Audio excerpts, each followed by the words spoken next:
সারা দেখছেন আপনি? উত্তরবঙ্গের জনগণের কি সারা দেখছেন আপনাকে যে সাগর অবদান জানালো?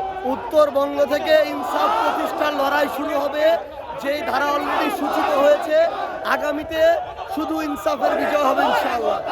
জনাব শারজিল আলম বলছেন যে আগামী যে উপনির্বাচন হবে সেখানে ইনসাফ ওদিকে দাঁড়িপাল্লা সেই দাঁড়িপাল্লা বিজয় হবে তিনি বলছেন না। তার সময় দর্শক আমরা দেখতে পাচ্ছি বিশাল এক র্যালি মিছিল সামনে থেকে নেতৃত্ব দিচ্ছেন উত্তরবঙ্গে তিনি দায়িত্ব আছেন জনাব শারজিল আলম। আমরা দেখতে পাচ্ছি সামনে থেকে নেতৃত্ব দিচ্ছেন তিনি।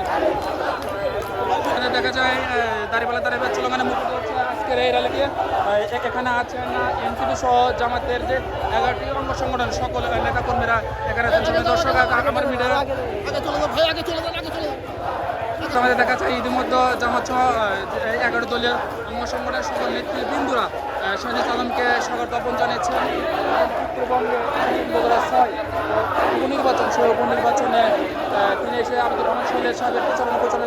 এবং তিনি কিছুক্ষণ পূর্বে সাক্ষাৎকার তিনি বলেছিলেন যে এখানে ন্যায় এবং ইনসাফ ভিত্তিক দাঁড়িপাল্লা আগে সমাবেত হয়েছিলেন বগুড়া 6-এর উপনির্বাচনের ভোটাররা এসেছিলেন খোকন পার্কে, সেখানে বক্তব্য দিয়েছিলেন জনাব শারজিল আলম।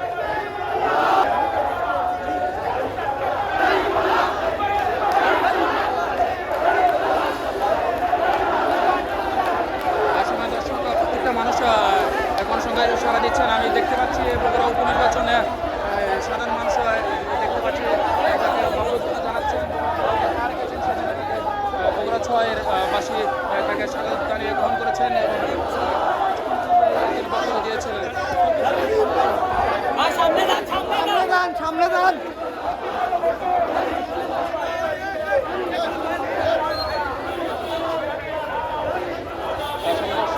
শুধু দাঁড়িপাল্লা চলমানে মুক্ত হচ্ছে। আমরা দেখতে পাচ্ছি প্রচুর মানুষ ডান বাই থেকে শারজিল আলমকে অভিনন্দন জানানোর জন্য অধীর রাখতে দেখছেন তিনি যে সময় থেকে নেতৃত্ব দিচ্ছেন আজকের এই সম্মেলনে।